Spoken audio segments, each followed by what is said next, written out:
সোমবার সকাল আজকেও তাড়াতাড়ি অফিসের জন্য বেরিয়ে গেল, কারণ আজকেই কিন্তু এইচএস পরীক্ষা শুরু হয়েছে। আজ থেকেও ডিউটি আবার শুরু। আর সকালে ব্রেকফাস্টে আমি খাই দুধ রুটি, আর এদিকে মাঝখানে আমি একটু স্টাডিও সেরে নিচ্ছিলাম, যেহেতু মাম্মা এখন ঘুমোচ্ছিল। আর দুপুরের লাঞ্চে আমরা মা মেয়ে খাবো খিচুড়ি।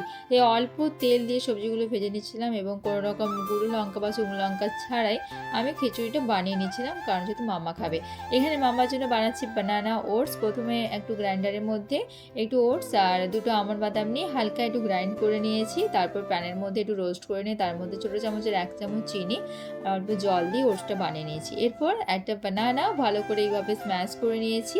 এরপর এর মধ্যে ওই তৈরি করে রাখা ওটসের 1 চামচ দিয়ে ভালো করে মিক্স করে নিয়েছি। এদিকে আলাদা একটা বাটি নিয়েছি এবং সেটার মধ্যে এই বানানা ওটসটা দিয়ে তার মধ্যে আরও 3 থেকে 4 চামচ আমি ওই রেডি করে রাখা ওটসটা দিয়েছি এবং ভালো করে মিক্স করে নিয়েছি। তোমরা এখানে চিনির পরিবর্তে গুড় ব্যবহার করতে পারো অথবা খেজুরের চিনিটাও ব্যবহার করতে পারো।